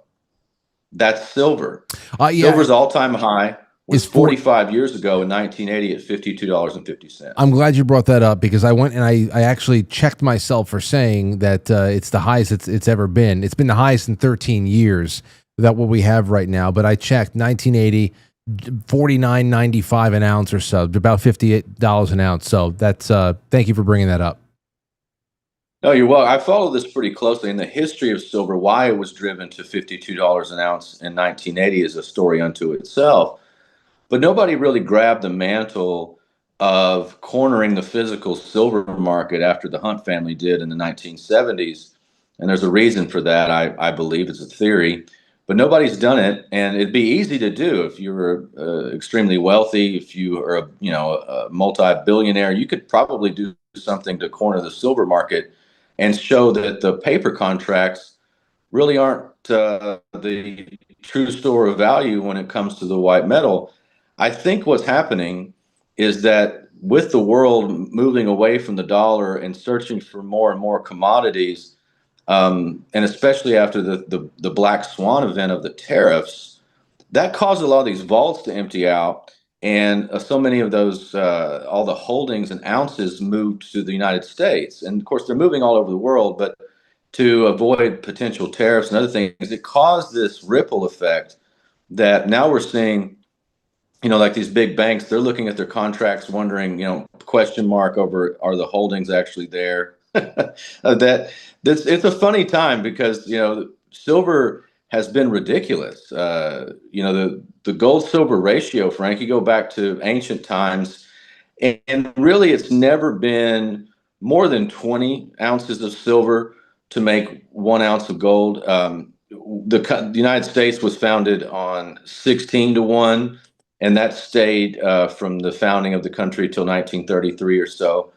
But we've entered these ridiculous times where it's been like, I think at one time during the scamdemic, it hit like 120-1, some crazy ratio. We've been at 100-1 in the last month, but that's starting to separate. And I think it has a lot to do with the supply. If you look at the metrics of where you actually get physical silver, that comes from it's like a periphery. It comes from mining for zinc, mining for copper, mining for gold. And a lot of those miners will take the silver and then go ahead and refine it. But it's not been profitable for, at least for the majority of the miners, to go out and just mine silver by itself.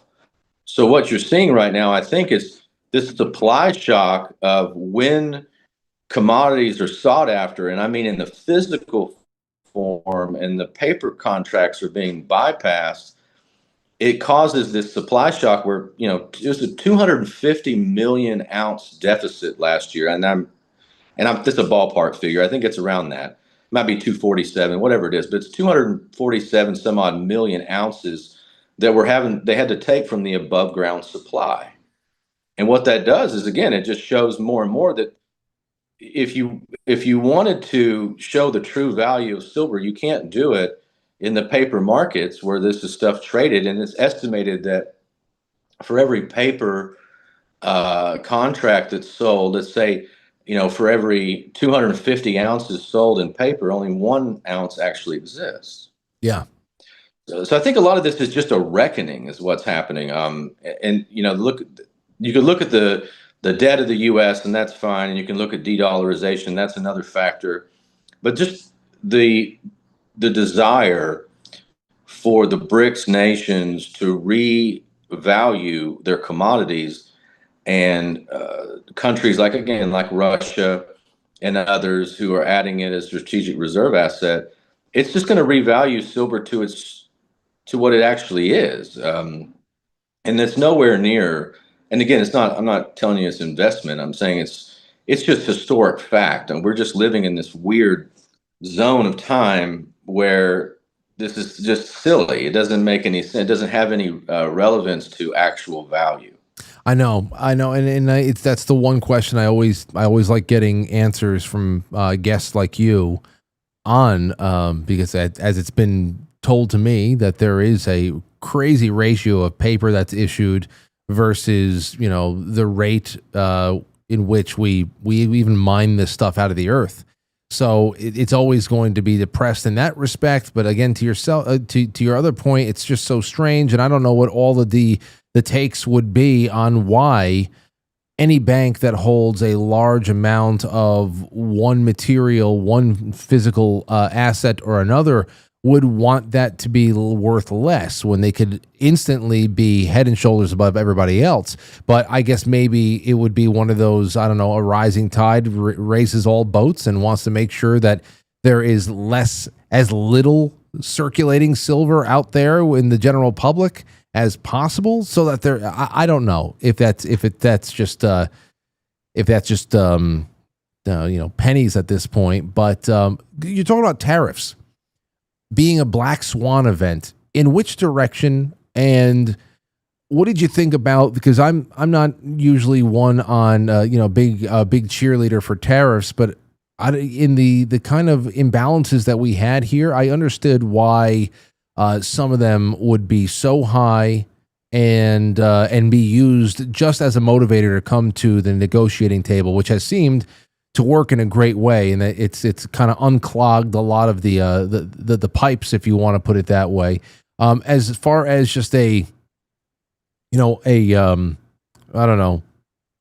policy going forward, it's just being so heavy on tariff. It's not something I understand why, and I'm okay with the way that they've been used in this respect. But can you talk a little bit about how you see the effects there? And when you say black swan effect, is that who's getting affected by that the most? Well, I think it came as a bit of a surprise, the aggressiveness of the Trump tariffs, at least the rhetoric right out of the gate, because again, he's already been president, and he came in as using the rhetoric of a economic nationalist in his first term. And there was some tariffs placed on Chinese goods, and then there was some negotiations made with tariffs. And by the way, I support tariffs because historically that's how we ran the country for the first 130 some odd years, and it worked. And there was no income tax. But there was this extreme aggressiveness right out of the gate where all this blanket tariffs were coming out. Excuse me. And I think it hit a lot of people by surprise because there was not a lot of guidance either. Like, we're going to hit these countries with 25, 50% tariffs or reciprocal tariffs. which could be a great thing. And, especially if you see it through and you can renegotiate trade deals, because some of them are extremely imbalanced. I mean, some of the stuff that Canada has against us with agricultural tariffs are like 250% or some crazy number with dairy products. Yeah. So they believe in economic protectionism, even though these other nations spout free trade. So in my opinion, it's something that needed to happen. But what I think the immediate effect was just the shock where, because there was no guidance, a lot of the big banks and multinationals started to look at, well, is gold and silver, some of our holdings, these other commodities, are they going to be subject to tariffs? And so a lot of these vaults were cleared out and moved westward. They were, moved out of the London Bullion Exchange and Switzerland and other places around the world, and they started to repatriate. And at the same time, you look at the threat of the weaponization of the dollar, where Trump's saying, if you don't use the dollar, we'll put 100% tariff on your goods and all the rest. There's all of these events correlate into, I think, a surprise. So the timeline got moved up to where a lot of these commodities that were, happily being under the radar. And I say under the radar because you look at the military-industrial complex, Frank, and the largest arms dealer in the world is the United States of America. They have a vested interest in profit margin too. And, there's 500 ounces, or roughly a monster box, what you call a monster box of silver in each Tomahawk missile. And that's just a Tomahawk missile. So silver, being the most thermoconductive metal, it's an industrial metal on top of being a monetary metal.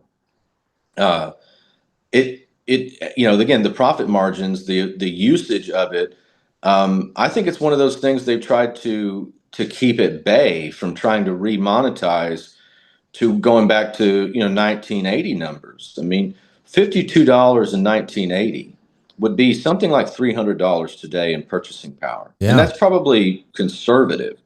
So again, I think what the BRICS nations, that's Brazil, Russia, India, China, South Africa, in my opinion, what the BRICS nations are trying to do is they're trying to reevaluate commodities, not necessarily have their own currency, and they want cross-border payment systems. Here's another thing I'll throw out there in this discussion of why gold and silver are priced the way they are. Fort Knox. You don't hear about Fort Knox anymore. No. But what you do, if you look at the metrics of us importing gold, that's all up. The United States is importing gold again.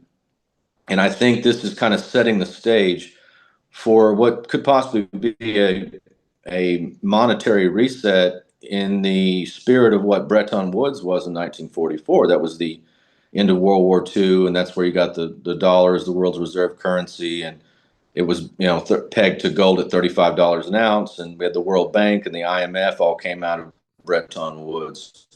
So I think a lot of these things are just converging at the same time, and my business, I study this day and night. So what I've noticed over the years of study, and just this being my wheelhouse, is that nothing happens overnight. It's kind of like Hemingway said, asked the rich man how he went broke. He said, gradually, then suddenly. So nothing really leads up overnight to give you that warning. A lot of times it'll just be gradually, then suddenly.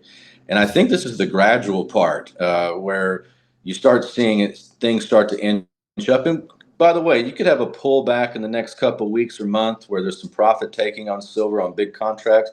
But I think that the ship has really sailed already, especially if you look at the price of gold. Gold's not going to be going down to pre-2020 levels.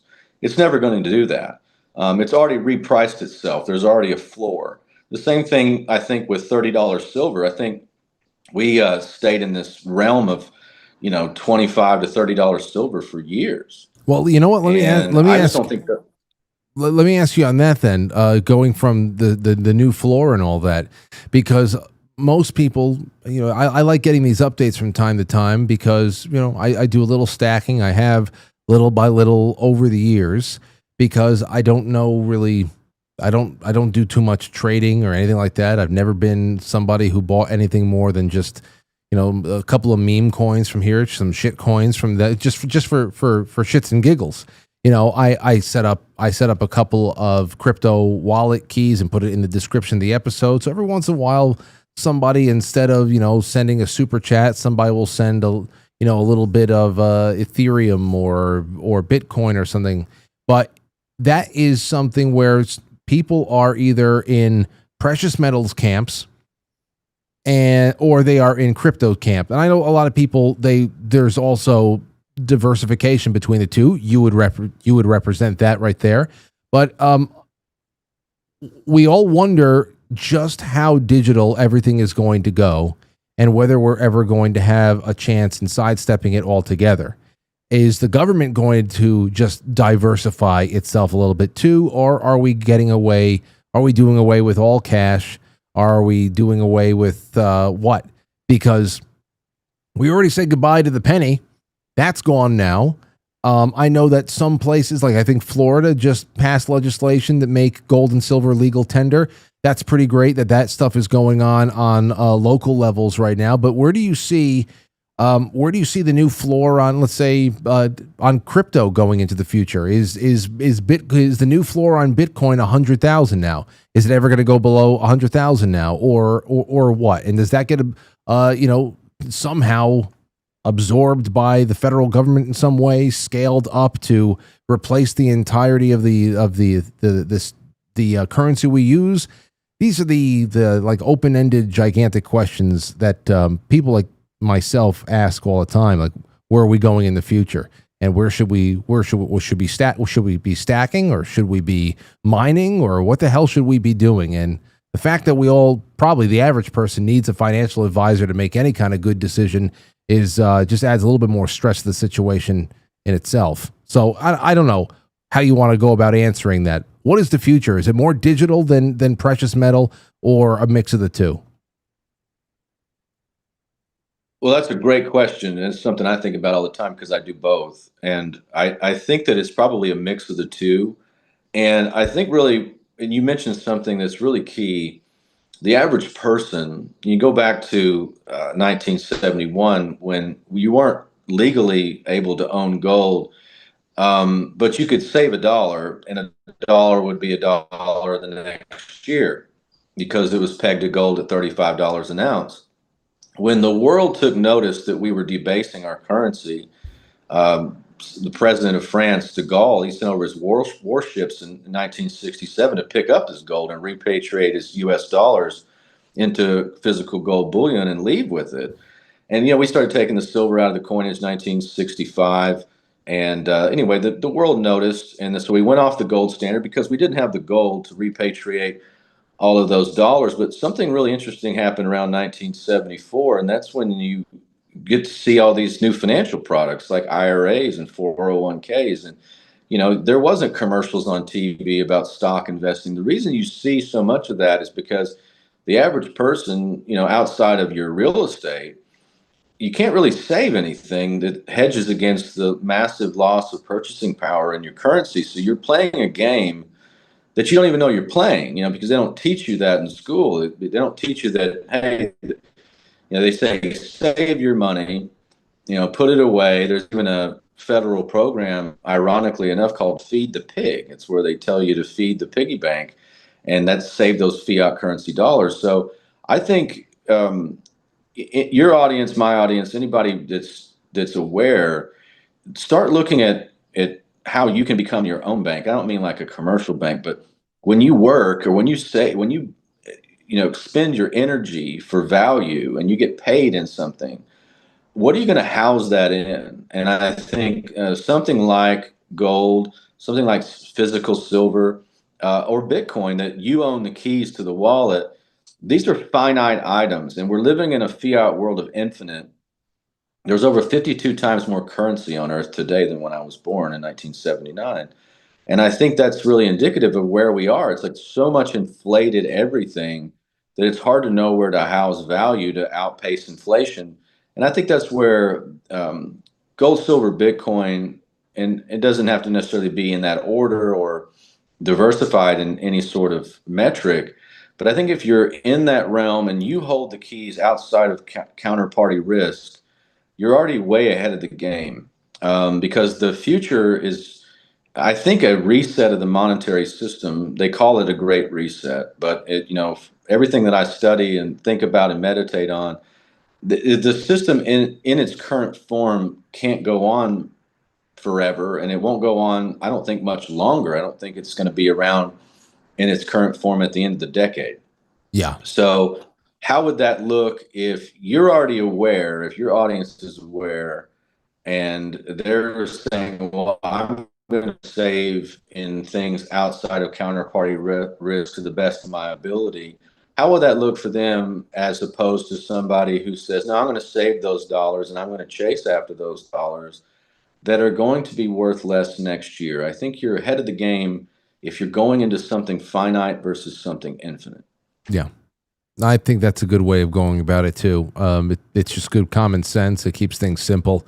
And I think simplicity wins out with all things. And with the whole transition thing, when I started paying attention to this, even in what limited way that I can explain it to another person, I got the basics. I understand how to balance a checkbook.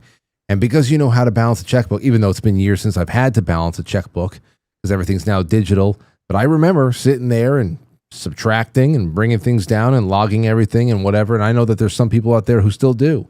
But if you ever knew and were trained to really take note of what you have coming in, what you have going out, and spending and living within your means, then you understand that when you look at the ledger on our federal government and what is on the books and what is there looming over us in the form of unfunded liabilities, that is hundreds of trillions over the near where we're coming up on $40 trillion worth of fiscal operating debt now. You look at that and you don't have to be a whiz to understand, okay, well, if this was me, I'd be in the poorhouse a long time ago. But unfortunately for me, I don't have a printing press on my side to be able to keep this boondoggle going until, you just can't anymore. So I guess that's something. But when I started paying attention to this and I'm listening to Ron Paul make his speeches and everything else, warning about the Fed and what trajectory we're on, still it seems like I blink and another 10 years goes by and we say the same things. This can't go on forever. And eventually it's going to have to So I always wonder what the hell is going to trigger the official transition into the new thing. I feel like we're pouring the contents of one cup out into the next cup, and that's just going to be the new cup that we're working off of. A much bigger cup that perhaps, but I always wonder when the hell we're actually going to hit the bottom. And not that I'm rooting for a collapse here, but when I look at something like Donald Trump's big, beautiful bill, I understand that everybody's taking turns in either, completely destroying it or saying, hey, listen, you're missing the nuance in this and how it's not as bad as you think. Whatever position you come from, if you're not stopping the spending, I almost feel like everybody now, both right and left, whatever you want to say of that paradigm, is pushing this further down the Cloward and Piven road to just, to pile it under. And so when I look at that, I wonder, okay, so are elections really right now people fighting over who's going to be in charge of the transition? Or is everybody working toward the same thing and there really is no difference between what's coming our way? Those are the questions I usually have. And again, against the backdrop of this can't last forever, but every time I turn around, another 10 years happens and I'm still using the same fiat currency. We're still using the same shit. It's still Andrew Jackson's face on every $20 bill. And I thought this thing was going to be gone in 2010. So, your guess is as good as mine with that, I guess. Well, that's the one thing that the duopoly of the two parties agree on, is that they're going to spend more, whether it's on the warfare or the welfare state or together.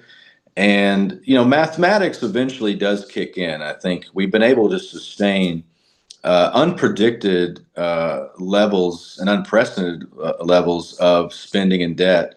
but you're reaching a metric that there's one number that I've seen pop up again and again, and that's about 130% of debt to GDP is right about where the economists say that you just reach a tipping point. Now we're reaching that, where I think we're at about 125% or something like that. And we're adding $1 trillion in debt every 100 days. I'm like you though. I don't pray for that. I think it'd be a lot of pain if we go through some sort of collapse of the dollar. I think it hurt people. So I don't pray for that. I don't want that. I would like to sustain current levels as long as we can. I think it gives people more time. But you're going to have to see a monetary reset of some kind within this decade. I think that goes along with the plans of the overlords in Davos with the World Economic Forum or the Great Reset. All that comes into play. The UN's agenda of 21 and 2030. I think that really comes into play in this decade. And the planners, there may be some sort of skullduggery that they're using here to do some sort of controlled demolition. Because when I was a kid in the 90s, I mean, it was every candidate, especially on the Republican side, ran against the deficit and ran on the mounting debt and fiscal responsibility. You don't hear any of that anymore. No, from anybody. Well, there's too many. Well, you know what? I like to end on this because it's a little bit more of a cultural aspect. There's too much dependency across the board, and that's part of the problem here. That it doesn't matter how you vote. If we actually went back to a point where our government is actually slim and lean enough to be funded by nothing but tariffs, and our government was only doing what has been constitutionally prescribed, then a lot of people are going to be in real dire straits right now between what they've put into Social Security and how they have planned all their retirement around all these little streams of income and these safety net systems, healthcare, whatever the hell it is. There is so much. I mean, even people's family planning at this point, parenthood, education, taking care of children, child care, watching them preschool, whatever the hell it is. There is so much that keeps us from truly being politically autonomous. We always talk about this on a state level, whatever the hell it is, but on an individual level, it's the same thing. We can call ourselves Democrats, Republicans, the independent. That's funny. And, but at the same time, we're all on the teat right now. And I got to say one last thing I've been, and I hate to make this, maybe it's just anecdotal for me, but perhaps there is something more to it. And I have to imagine that it's indicative of the culture at large there too. But you were talking about saving, and you were talking about people just having the idea to be squirreling things away, thinking of the future, and that being something that if we're in a very healthy society, it would be instilled at a young age. What I see a lot of, there's a lot of investment banks that are advertising on television talking about retirement and come into our come into our offices today and plan your retirement. But that's usually they're usually talking to older people. They're usually not talking to younger people who are thinking about retirement age, because that's never going to come. When you're 20, you're never going to be 60, and then all of a sudden you're 50, and you're like, holy shit, 10 years. But what I do see a lot of these days, Tony, is gambling. That used to be so, it would end sports careers. It would end so many things. Gambling on sports. The gambling I see now, what is going on during a baseball game, a football game, how the odds are, and it's such a flip from where things were even just 10 years ago, where it's like, what's going on, what Vegas is putting on odds for one thing or another. You can go put money on things if you know where to go. But now on television, on the screen, as a game progresses, you see all of the odds changing in game, because you can set parlay bets in the middle of the third inning during a baseball game, and probability, like the people gambling and just like trying to make money here and now instead of thinking, I understand sometimes it's fun, but as a culture, there's been a big shift in gambling. The fact that it's on television, it's attached to anything that is competitive, and that the sportscasters and everybody involved are just updating you on the probabilities all throughout the game. That's nuts. And I think there has to be something to that. Well, you can go to the website, WTF happened in 1971, and it shows you the societal metrics of going on a fiat currency. It's pervasive. It metastasizes and infects all aspects of our culture. When you go off, when you don't have a standard for your currency, and history shows us this, you reach end stage fiat, and that's kind of what we are now.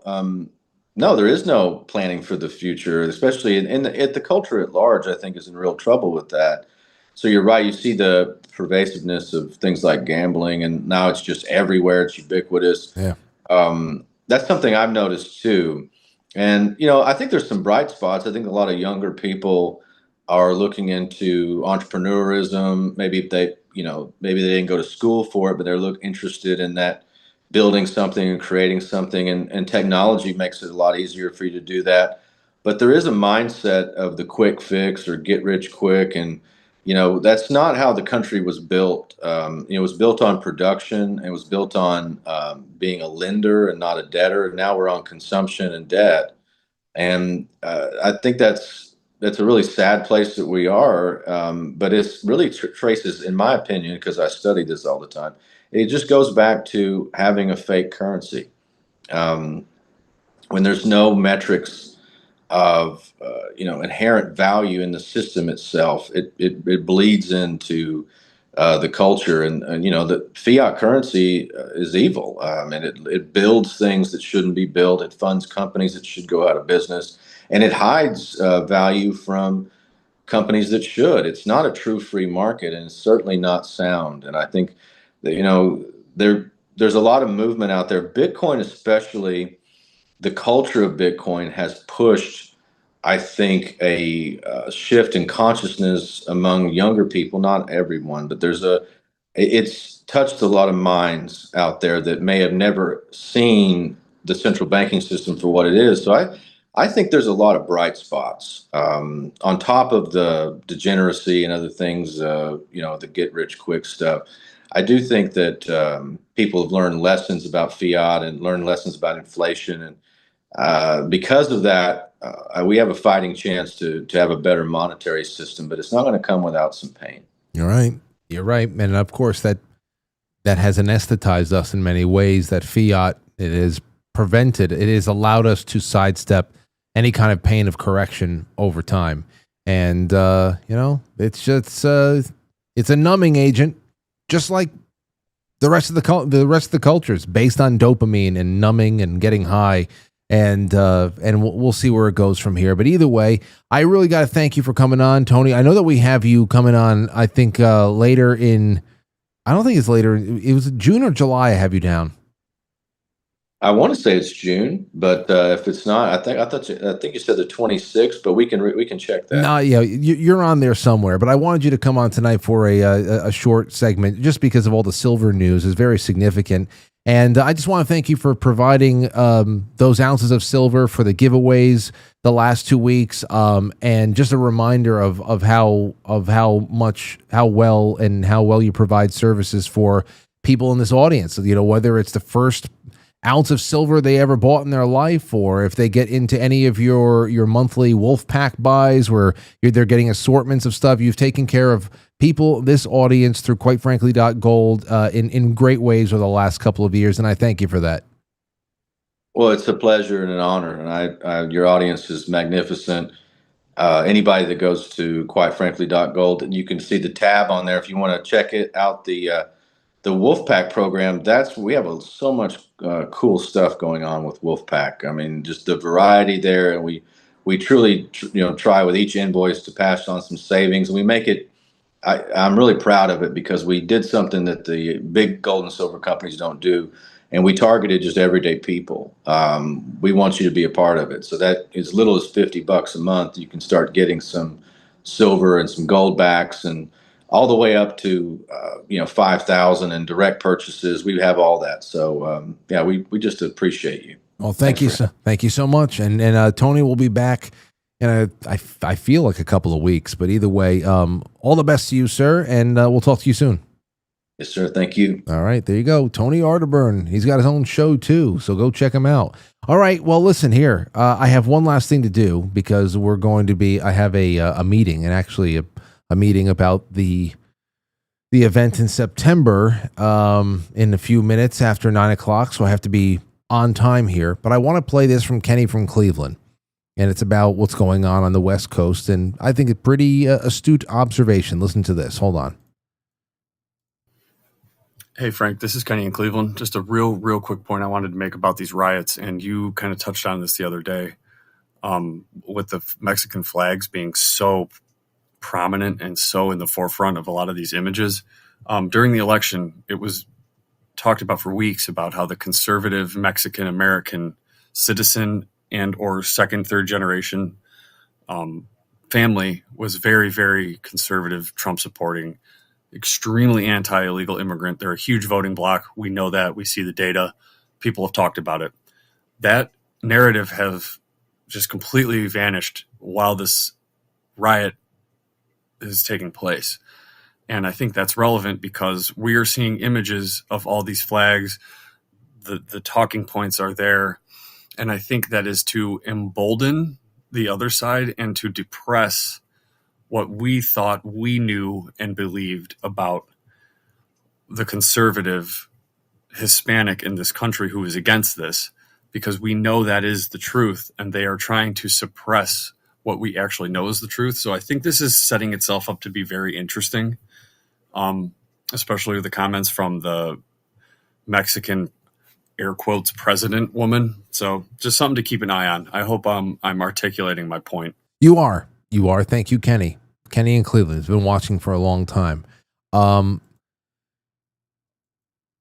To sum this up, because we can open that box and we can talk about it for a long time, is just remember the psyop value of all of this. And what we were saying before about one of the most diabolical aspects of what's going on in Los Angeles is that lethal force has been warranted already. It's been warranted already. But because of who's holding the reins, because of the setting, because of the participants in the violence, because of the media waiting with their cameras, waiting. I mean, I had a supercut tonight of all of the media assholes that were that have already been deployed to over and over and over again describe it as nothing. Little skirmishes here and there. It's nothing. It's not what those seedy Republicans are saying. It's all Donald Trump's fault. He's making it worse. And blah blah blah. He's racist. Blah blah blah. Just remember the situation. They want people dead. That's number one. But for the average person consuming all this, they want you to feel racial hatred.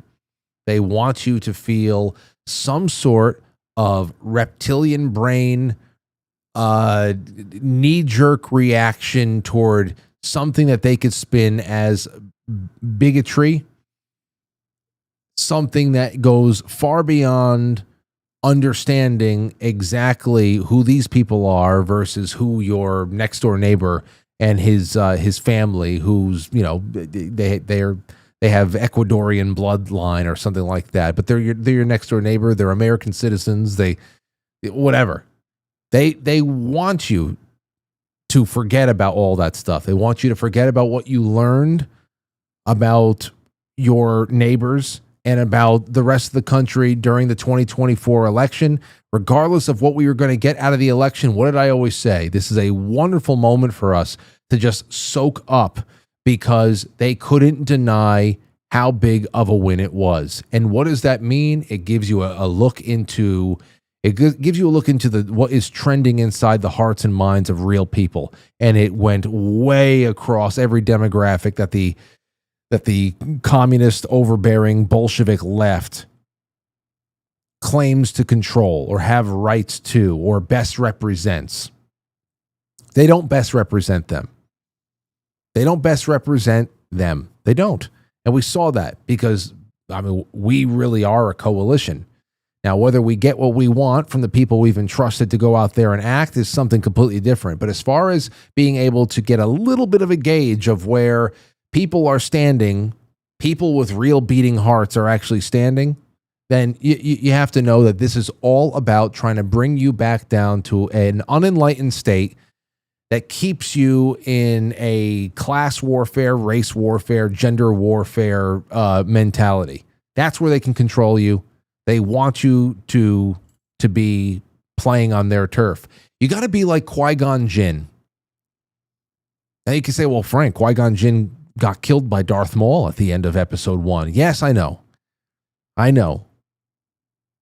But you think about when he's separated by that barrier on Naboo, and you have just Maul is just when I saw that in the theater as a kid, I was like, damn, this is something else. Maul is just passing, he's just going back and forth, he's just like snarling and looking at him, and Qui-Gon just comes back into the state of Zen. You know, he knows that that there's a fight that still has to be fought, but he's not going to be dragged into the shit. I just like that. I like that. We got to be that. We got to be the people carrying the candles at the end of Fantasia when the bells are ringing out. So it's all about screwing with your mind and your perception. Don't do it. Don't do it. It's hard enough as it is. And yes, action must be taken, but don't give them that. Don't blanket people. Don't broad stroke people. Keep to what the hell's going on. And remember what happened last year. No doubt. Okay, that's that. I'll see you tomorrow night. Got Brandon Joe Williams coming on. I have some things I want to ask him and maybe some of your questions. If you have any questions for Brandon, send it in to SpeakPipe, the voicemail. It's in the description below. Send in voicemails because I won't be able to take live calls, but if I can get 2 or 3 really good voicemails and other questions submitted to the show, then I will put that up for you, okay? I'll get it into my notes. That's it. Have a good night. Let me make sure I didn't miss anybody. Steve Robinson says, Frank, thank you for your service and sage advice. Tony, start small, but start now. Absolutely. Thank you, sir. John Volts says, Frank, I have one Gitone Telefonico I want to send to you. Do you want it? What is that? Gitone? I don't know what the hell that is. I don't even know what that is, John. If you want to send me a picture of it, just let me know what it is. But I don't know if I have room, whatever the hell it is. Thank you for that. Thank you, Joe Martinez. And the rest of you, you've been great. Is that all? Miss Maniac says, happy birthday wishes, Mr. Tony Black. Love, hugs, and persevere always. That's Kelly G from Louisiana. Sent that over on the Rumble. That's so nice of her. Boys Blanc says, great guest. I invested in silver 6 years ago. Yeah, you know what? A sleeve of old Mercury dimes at a time. Just a little bit. What are you going to do? A little bit here, a little bit there. And away we go. I'll talk to you guys tomorrow. Thank you so much for tonight. If you have any other ideas for those wonderful Hallmark movies, please send them in to me. I would like to do more stuff like that, and I have plenty of bits like that lined up. I've actually been swimming in ideas. They're going to be fantastic. You're going to have a lot of fun. Be well, and I'll see you tomorrow. I'll catch you on the flip side.